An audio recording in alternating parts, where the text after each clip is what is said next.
like to call this meeting of the Carson City Historic Resources Commission for Wednesday, July 3rd, 2024 to order. Can we have a roll call, please? Chair Drews, Here. Vice Chair Schmitter, Here. Commissioner Block, Here. Commissioner Darney, Commissioner Smith, Commissioner Spiolda, Here. Commissioner Wright. A quorum is present. Thank you. Public comment. Public is invited to address the commission on items regarding the Historic Resources Commission. Denny. Thank you, Chair. Denny French, Carson City, Nevada. This morning at the supervisors meeting, I brought y'all up, and I want to give the same sentiment I did then. How important I feel you are to this community and the efforts that you make down to the fence posts on matters that keep us in a historical realm that I think this community really needs to consider as very special. Thank you. Thank you, Denny. Is there any other public comment? Really quickly, I just wanted to take this opportunity to introduce the new CLG coordinator for the state, Jean-Guy. If you would like to just introduce yourself to the commission really quickly.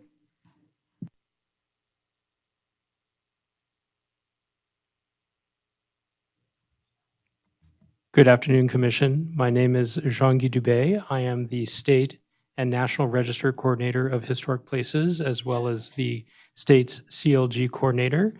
And I just wanted to take a moment to check out your Historic Preservation Commission. I saw you last month virtually, but I'm happy to be here in person to meet you all. So thank you. Thank you for coming. Good to meet you. Nice to see you. I didn't even notice you here. Can you just give us a little brief background on yourself? Sure, of course. I am an architectural historian with the State Historic Preservation Office. I started there in March of this year. I have a long background in historic preservation. When I was 11 years old, I became enthralled with preserving the history of my hometown of Indio, California. Later on in my career, I had a long time working career in the field of architecture and architectural history, preparing historic reports. I was a historic preservation commissioner for the city of Goleta prior to moving here or relocating to Nevada and with my family. But prior to that, I was an architectural historian for over 20 years. I am the 2017 Leicester B. Holland Prize winner from the National Park Service and the Library of Congress. I have 4 blueprints in the Library of Congress, and I am an accomplished architectural draftsman as well as an architectural historian. And recently I just did a lecture on the surviving depots of Nevada for the Nevada State Railroad Museum back in March. So I'm very excited to be here with my family and looking forward to preserving Nevada's rich architectural and cultural heritage. Okay, thank you. Is it rich? No, I'm Jean-Guy. Oh, Do you feel that we have a rich architectural heritage here? It's quite interesting. So when I was a kid, I was fascinated by the Virginia and Truckee Railroad. I was very much enthralled with its history. So I think it's quite appropriate that this is my now forever home. So I'm a member, of course, of the Nevada State Railroad Museum and support its functions and activities. And in fact, I'm planning on attending several historic programs that are going to be going on there in the near future, as well as doing an additional lecture there as well.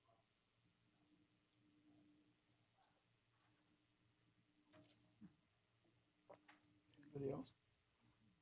Well, thanks, John. We look forward to you maybe helping us with our CLG grant Oh, yes, discussion. definitely. So Yep. No, we're still waiting for funding coming from the National Park Service as an update from Rebecca in our office. So just to hang in tight, but we're looking forward to seeing you guys at the forum. So great. I have an update for you.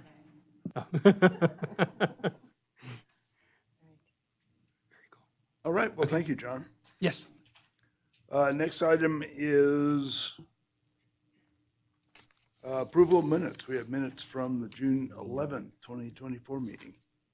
Have a chance to review them. We'll entertain a motion. I move to approve the minutes from the last meeting. A motion, do I have a second? I'll second. Motion and a second. Any questions? All in favor? Aye. Opposed? Motion passes unanimously. Next item is 5, meeting items. 5A, HRC-2024-0224 for possible action, discussion and possible action regarding a request to replace windows and doors and add new gates and landscaping on property zone single-family 6,000, SF6, located at 512 Mountain Street, Assessor's parcel number APN 003-241-01. Heather. Thank you, Heather Ferris, for the record. The property is located at the southwest corner of Mountain Street and Robinson Street. It is improved with a large residence, approximately 4,058 square feet in size, and a detached garage. The house was originally constructed around 1870, and it is listed as a contributing building and is important as a 19th century contributor to the district. The applicant is seeking to replace windows and doors, install gates, and add a new hedge along the east side of the residence. The proposed windows would replace the existing aluminum framed windows that are not original to the house. The windows will be the same size as the existing windows and will match the design of the original windows that remain in the residence. The exterior of the windows will be paintable. The existing sliding glass doors, one facing the south and one facing east, are also aluminum framed and are not original to the house. The applicant is proposing to replace these doors with French-style doors to match the window style, and the exterior of those would also be paintable. The applicant is also proposing new driveway gates and a man gate to match the existing picket fence. This is consistent with the fence and gates that were located on the property historically. And finally, the applicant is requesting approval to install a landscape hedge along the southeast portion of the residence. As you noted when we met last month, existing landscaping had been removed. The applicant has indicated that she's also having broken irrigation replaced, removing dead plants and stumps, and replacing the grass to what was there. So that's the extent of the work that I think you saw last month. Staff finds the proposed replacement of the windows, doors, new gates, and landscaping consistent with the guidelines. With that, I'm available for questions, and Rob McFadden is also here on behalf of the applicant. Thank you, Heather. Rob, you want to come up, and do we have any commission member questions or comments?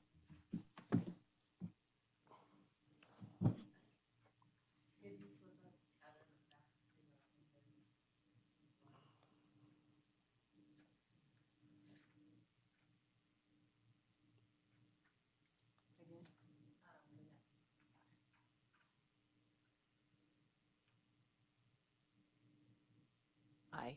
Hi.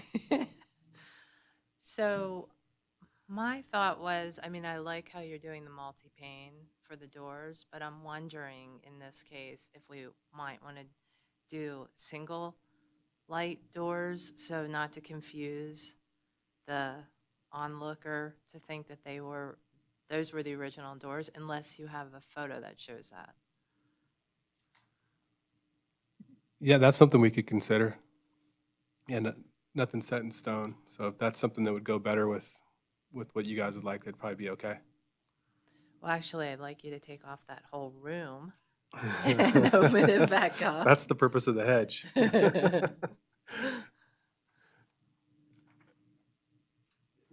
The idea there, Rob, is when there's additions onto an older property, it's nice to not try to replicate the old part to make it look like it's part, to do something that makes it look, or makes it stand out as a new addition rather than part of the original. Understood. The other Might use the house next door as an example. Okay. Thank you. the-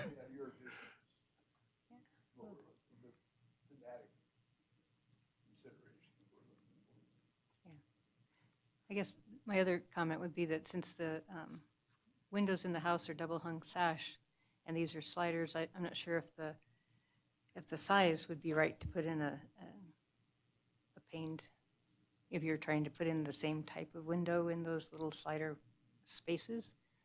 So that might be a complicating factor for putting in one of those kinds of windows in a frame that's really not made for that. So this would give you some latitude to look at options for a nice window, but maybe not one that has the double hung look, Okay. if that makes sense. When do we think this addition was? Is that T111 or after none? That's right. Okay, okay. Then what about the, were you looking to replace this three-part window, the top one, Correct. in kind with the same? Yeah, so the idea is some type of casement window and putting grids on it just so it looked like it was part of the house. But if they were supposed to be clear pane, if you guys would prefer clear pane, I'm sure that'd be fine. Yeah, because then we'd also want you to get true divided light. Do they sell true divided light?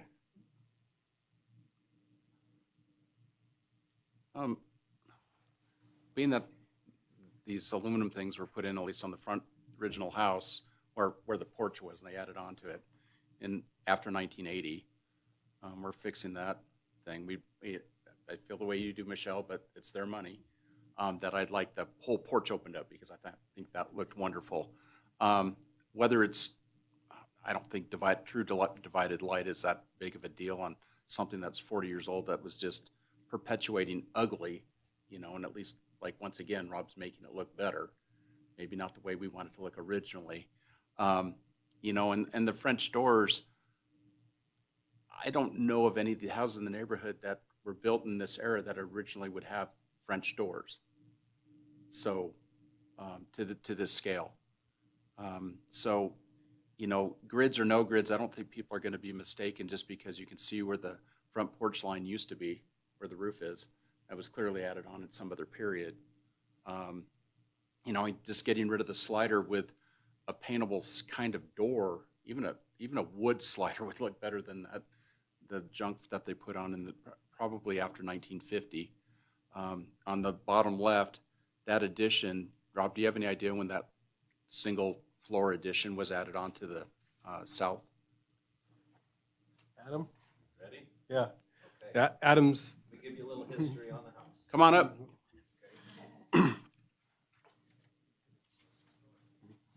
We know about TB Ricky, so. Okay. My name is Adam Teitel. Nolan Prater was my uncle. He bought the house in late 1992. Dick Graves owned the house. He was the man that started the Nugget Casino chain. He bought the house in 1954 because that was actually before Dick Graves. That goes back to 1935, the guy and the dog. And I've got all the original. His aunt's going to get all kinds of historical stuff, plot plans with railroad sightings and all kinds of stuff. Nolan worked a lot with Guy Rocha up in Reno, getting all the historical information he could get. He's got microfiche and tapes and all kinds of stuff. So the addition that you're talking about was done by Dick Graves in 2 stages in 1954. The first stage was a cedar room closet on the back of the house, which is still there and it's still intact, no windows in it.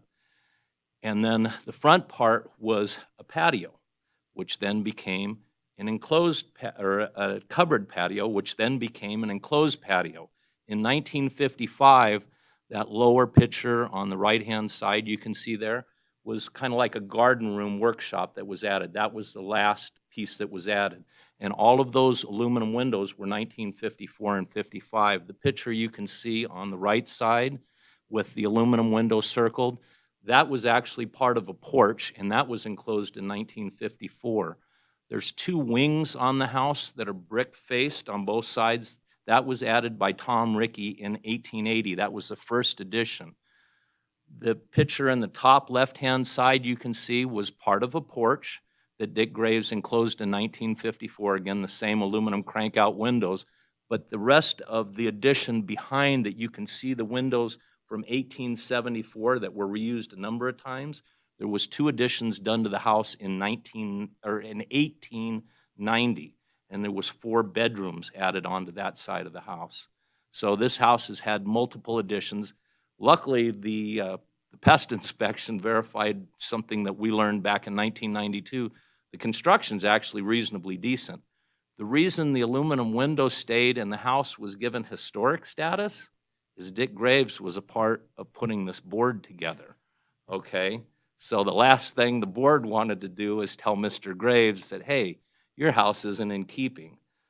Richard Graves Jr. was the one that I kind of learned that from. And after his father passed, the house was sold to somebody that came in, and you don't even want to know what she did to the inside of the house. That's who Nolan bought it from.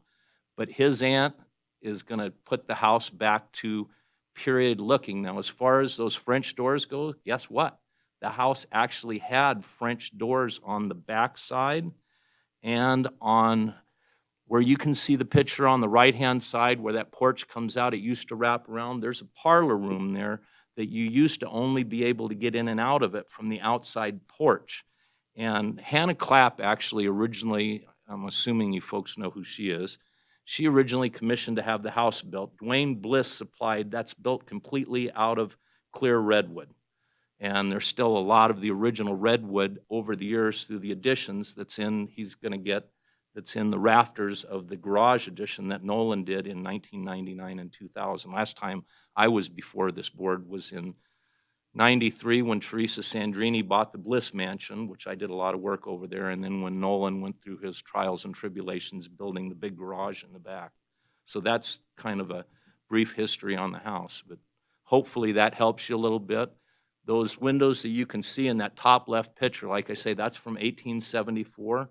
There's still original window screens at the house. The original storm windows are there, and the windows that the ones that are not circled in the top left, okay? So basically the windows that Lisa and Rob did the research on, they're period correct looking, at least. I don't know as far as the way they hang and work, but the window size is correct.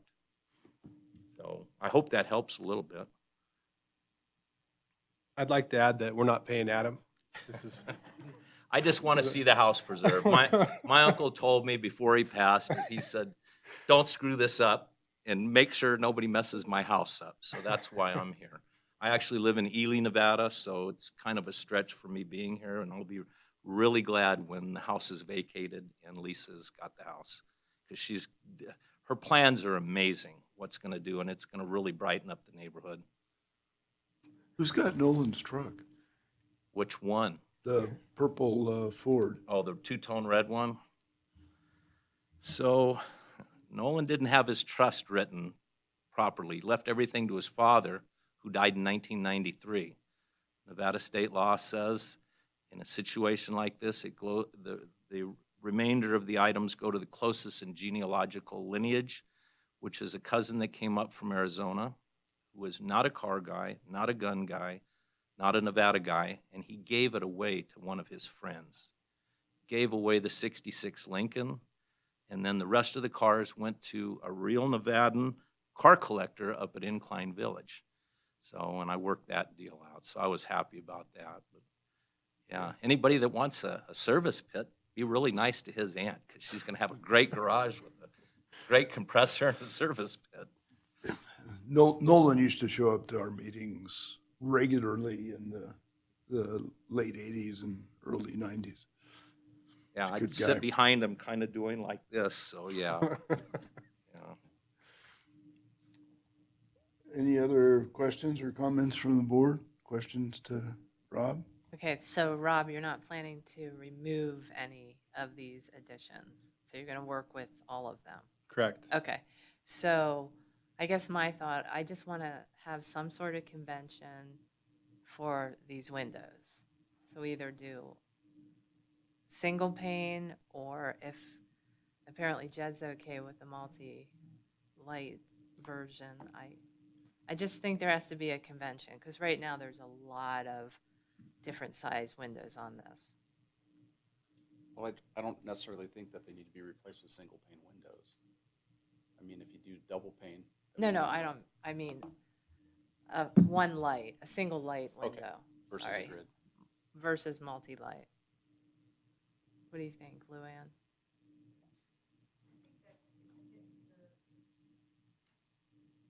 I think the way the windows are now, it kind of lends itself to that arrangement of the single light, although there's, I guess those are crank out awning type casements, yeah. So I don't know if you'd want to replace that with a similar type of casement window. That would be, I mean, I think you should probably see what works best, but I think Michelle's right that trying to copy the 1880s look on the house with the additions from the 1950s and later is probably not most appropriate way to do that. So maybe just go with an appropriate window that sort of matches what's there and update it. That makes sense, and we want to do what's appropriate, so. So What do you think about single pane or single light double hungs? The double hungs would blend well with older windows there. And if you have single panes and without grids, you're making a distinction. yeah, and we're getting rid of the ugly casement windows that they have there. But this is the casements going into a bathroom? Mhm. Yeah. And the hedge is gonna cover it? No, the hedge is on the other side. Oh, The okay. bathroom's on the north side, yeah. Okay. His aunt wants to fix it up. He wants to put a hedge back in so we can't see each other, so.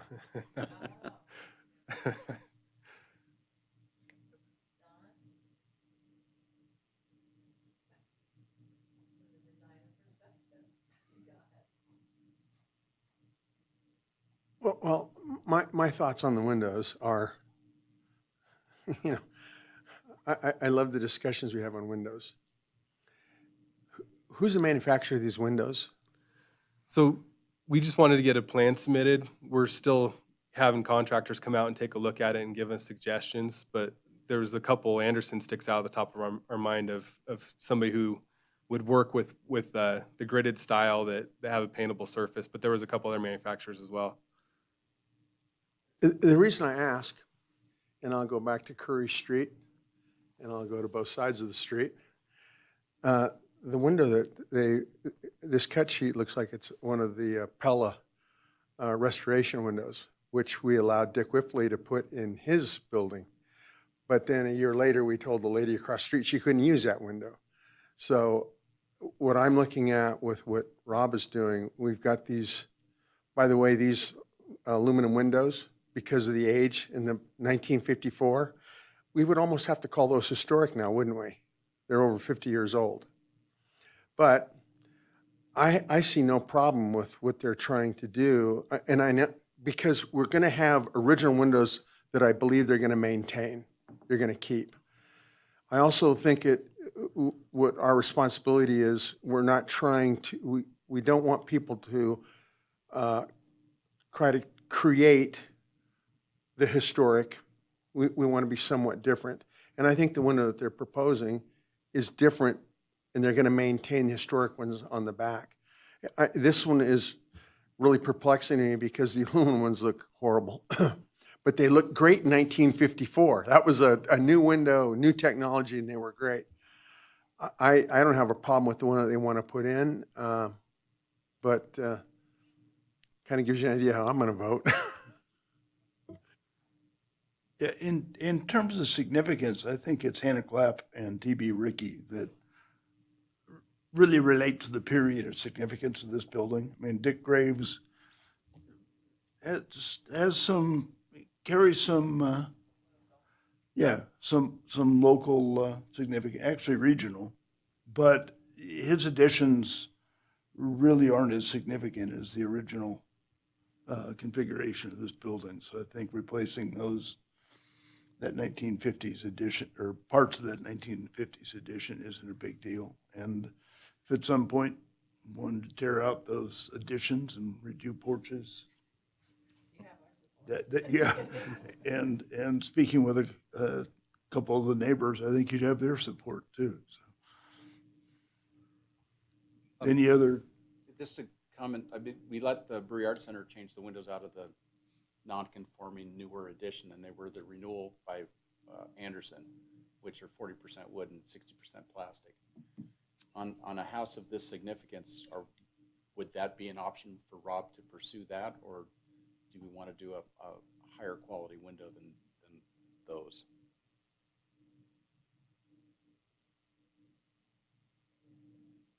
I don't have a problem going either way. It's anything's going to be better, I think, than the aluminum that's on there. Well, I like your comment about the period of significance. You know, when you do a lot of this preservation, pick a year, pick a time frame. And if we were picking 1950, I'd hate to see those front windows and the porch go away. But, you know, I think because of that, you know, you look at the front of the house and you see what the front of the house was. And the porch going out, I think that's what they're doing is going to look much better than it has for 60 years. Any other questions or comments? Any public comment on this item? Hearing none, I'll entertain a motion. I'll make a motion. I move to approve HRC 2024-0224, subject to the conditions of approval listed in the staff report and based on the findings that the request is consistent with the design guidelines for the historic district and the Secretary of the Interior standards as noted in the staff report. A motion, do I have a second? Motion and a second. Any questions? All in favor? Oh, go ahead. Are we giving guidance to suggest that they're all going to be single light, or are we letting Rob choose whatever light configuration he wants? Or his aunt? We might let, Rob's help. we could let that come back as an administrative Yeah, approval. let's do that. Do you want to Mhm. amend your motion to Uh, indicate? Okay, Administrative approval. Okay. okay. Any other questions? All in favor? Aye. Opposed? Motion carries unanimously. Thanks, Rob. We look forward to seeing what windows you choose, and I'm sure it'll look great. It looks so much better now just with the green in front. Doing a nice job. Thank you. Thank you for your history of the house too and the additions. That was helpful. Yeah, that's great. If there's copies of that, we can throw it into our archive. Talk real nice to Lisa McFadden. I really appreciate what you had to say too. And I would make a recommendation that you leave as quick as you can because you and Jed will get into it and you'll talk here for 3 hours.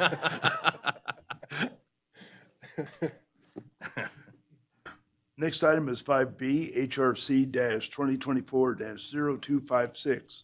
For possible action, discussion of possible action regarding a possible application for the 2024 Historic Preservation Fund HPF grant. I just had a question. Was that for all the hedge and the gates and stuff like that? That was the motion? Okay. Thank you so much, everybody. I appreciate all of the time you guys put into this outside of these meetings especially, and then inside of them. It's a huge service to the community, and it's, you know, I'm sure it's an unthanked position, so I really appreciate what you guys do. And Same with staff. Everybody Appreciate loves it, Heather. walking down Mountain Street, so you guys do a great job over Found there. out for the last 9 months fixing the fence. Yeah. Thank you all. Heather? Thank you. Heather Ferris, again, for the record. So first off, staff discovered yesterday that the incorrect memo was included in the packet, so the correct memo has been provided to you as late material. As you may recall, during the last few meetings, the commission has discussed the possibility of applying for an HPF subgrant for the 2024 cycle. We've discussed the possibility of pursuing an East Side survey or updating the historic preservation plan. Staff is not recommending seeking funding for either project as there's no identifiable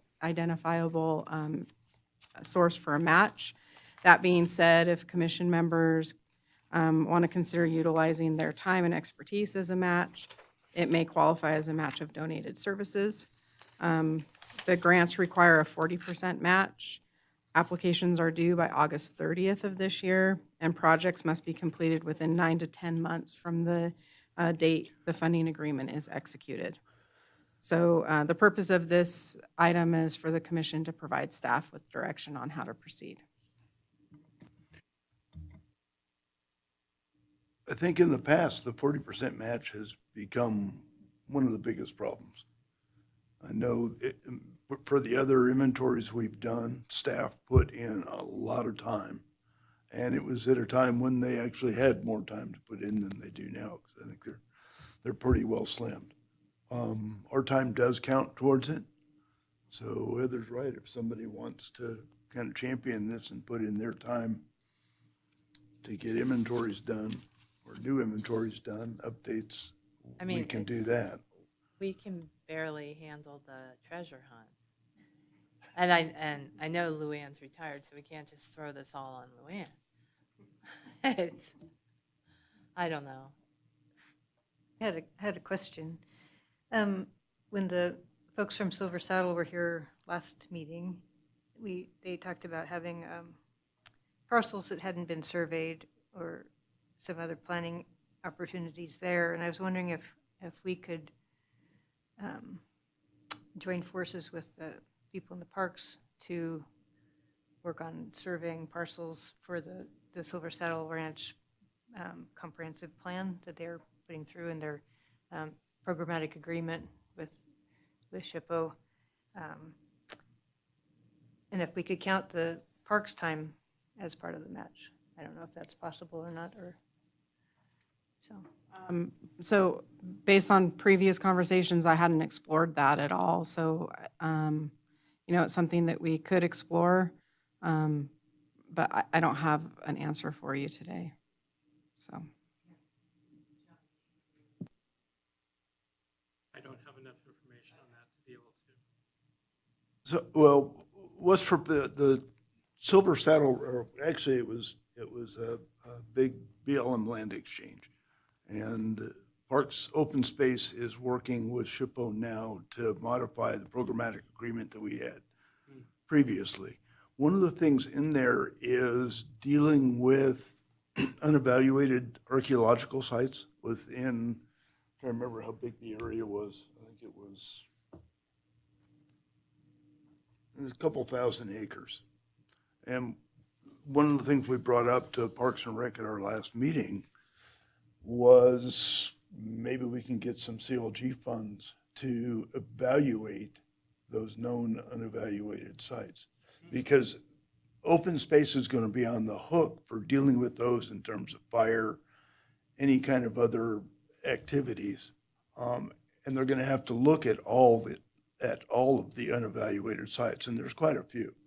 And it just seemed to me that if we could provide some funding to get those evaluated, it would reduce their workload and make management of those resources a little bit easier. I mean, I'd encourage you to contact our office and see if maybe those CLG grants could work for that. We need to get this by August? It's End due of August 30th. Yeah. Okay. It might be worth getting into the discussion with open space then. Yeah. see if they would like to do that. I don't know the status of that programmatic right now. I don't know if SHPO has it back and they're reviewing or what, but. Yeah, I would have to check with Lindsay to see what Yeah. the status is. I can certainly have conversations with her. I don't know if the commission wants the chair maybe to be involved in those conversations and based on those conversations, kind of proceed or not with the application. Yeah, I'd be happy to Okay, talk with her and see if we can work something out okay, in the next month okay, and get an application out there if it is feasible. okay, great. 'Cause I mean, I'd love to do more surveys and things like that, but I just can't see, I'm not sure we can fund it. Yeah, it's pretty heavy lift right now, I think. Mhm.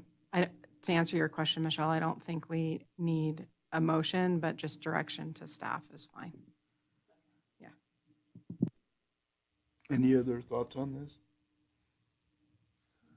Any public comment on this item? Wait a minute, go ahead. Wait a minute, public. We had also way back with Hope talked about markers at the top of in the historic district that just say Carson City Historic District. Now, the match wouldn't be as much on that because that would just be us reviewing locations, right? What happened on that? I didn't think we could use the HPF grant for Oh, markers. or interpretation, if I remember correctly.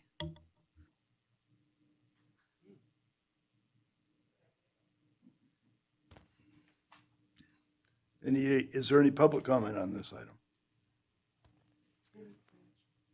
Danny?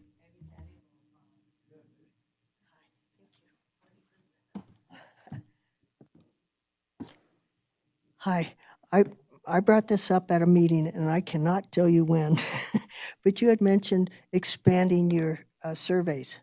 And they all looked at me funny, and I couldn't elaborate. But I can't remember who was looking at me funny because they all tend to. I mean specifics. But the deal is that I'm a bit confused because of a response was, well, the historical areas are just really the west side type containment. And I couldn't elaborate because I wasn't really sure what you meant by looking more or expanding your surveys to include areas of historical referential type things to the east or wherever. So could you all help them? Because I think I screwed up the whole thing by just even bringing it up, not knowing enough. So, if you're looking for houses, there are some over there. And if you're looking for historical land sites, where something had been and there might be a geological type find or such. But I didn't know. All I knew was that you were all thinking about doing a survey. And so I may have screwed the whole thing up by even mentioning it. But something in the meeting came up that activated that response from me. So anyhow, I'm really sorry. But so I'm leaving you with knowing that.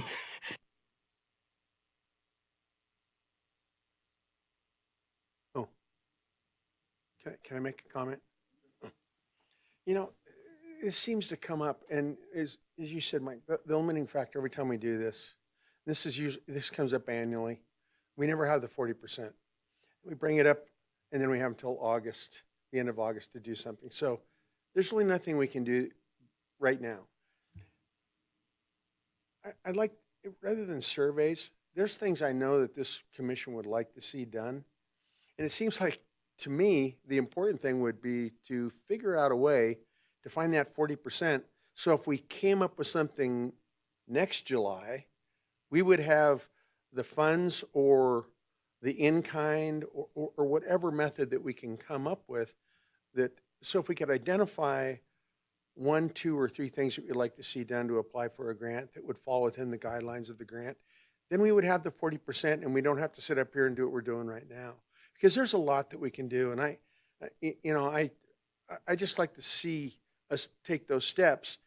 And if we can get 60% of a project, it makes it worthwhile. So I don't know how we do that, but we have we have to find something, we have to figure out what the cost is, and then go, okay, how do we come up with this 40%? And I think there are people out there that could help us financially. I think there's people on this board or other people in the community. I look at Mr. McFadden that could provide some in-kind support so that we could make something work instead of having to go, boy, we just can't come up with the 40%. Even if we came up with something today, we don't know what that 40% would be. So we're kind of spinning our wheels. So I don't know how we get something like that. You know, if we gave staff direction, how do we identify from the people up here or from staff or from other people, what would we like to see something done? And I don't think it has to be another survey, but something concrete and substantial. Sorry, just a thought from an old guy. Yeah, maybe, is it September? Maybe our September meeting, we can start looking towards next year and come up with some ideas. That's I what I mean, would in the suggest. past, it has been in-kind match. It's been staff hours, it's been commission member hours that go towards that match. But the cost of doing these inventories goes up all the time. And consequentially, the match goes up too, so. Yeah, I think if we're not going to do it this year, then starting sooner rather than later on what we might want to do next year, so that we're not kind of scrambling the last few months before everything's due. Yeah. To try to figure out what we're going to do and how we're going to do it. Let's talk to Lindsay and see if there's an appetite there, and we'll check with SHPO, see if we could use open space in-kind match as well, and that might get us over that hurdle For this year? for this year. Okay. Good for the commission? Okay. Next item is six, staff reports. Heather? So a couple things to report out on following last meeting. I promised a report out on the scavenger hunt. So it was a pretty successful hunt again this year. We received 21 returned completed answers, and the winner with the most correct answer was Mia Ungst. We heard from a lot of participants that it was a lot of fun this year. We did not have a single 100% correct.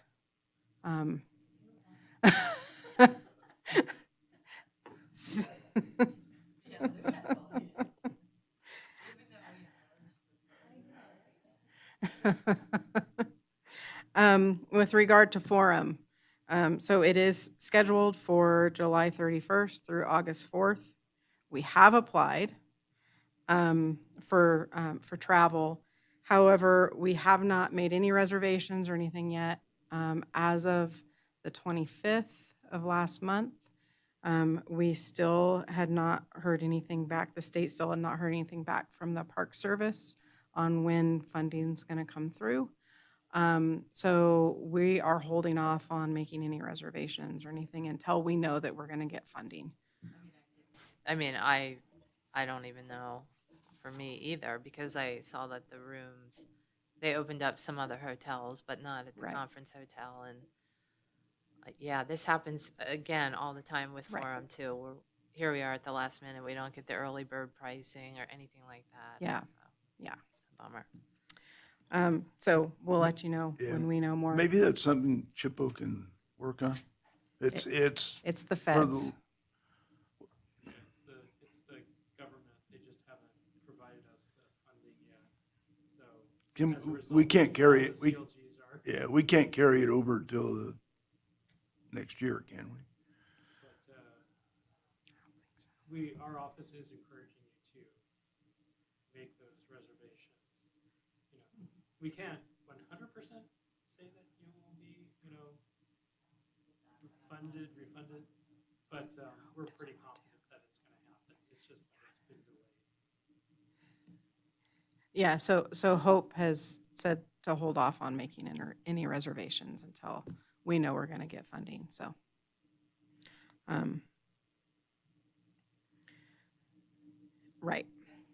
Right, exactly. So also, last month, somebody on the commission had mentioned the Ferris Mansion and that they had been doing work out there. So since then, we've gone out, we've verified they are laying pavers, doing some other landscaping, it appears. We are working through the code enforcement process with them, trying to get compliance. So we'll see how that goes. Ultimately, I think what they're doing looks nice, but they need to come before you and, give us a full set of plans for you to consider and get approval. It also, Um, sorry, it also yeah. had a couple broken windows and windows that are Did it out. have broken windows? There's a I didn't window notice upstairs that. that's open. Was it in the back?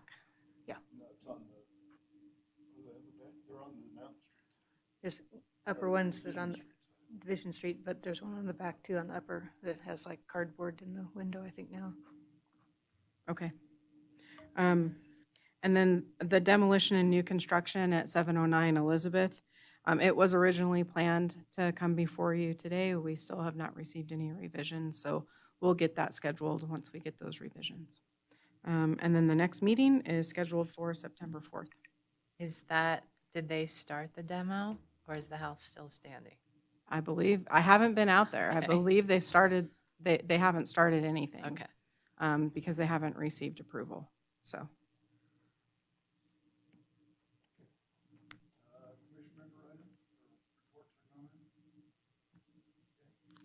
I've been trying to communicate with Phil Hersey, and he did get the tree cut up that was over the front sidewalk, and the bark and everything that was in the street. He had that cleaned up on Sunday, and he's promising me that he's trying to get another key for the Volvo that's sticking out on the Mountain Street side.